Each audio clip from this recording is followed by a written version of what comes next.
The goal primarily is to help the electric ecosystem get more robust, and under this initiative MG has basically committed to installing 1,000 chargers across the country free of cost.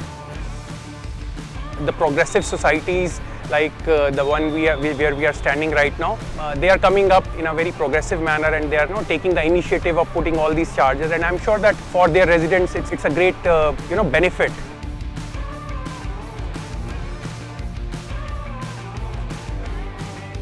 This is a very fantastic initiative brought about by MG. So this is going to further motivate many people and residents to go and buy electric vehicles, and this way it will be reducing the pollution levels across the country as well as the world.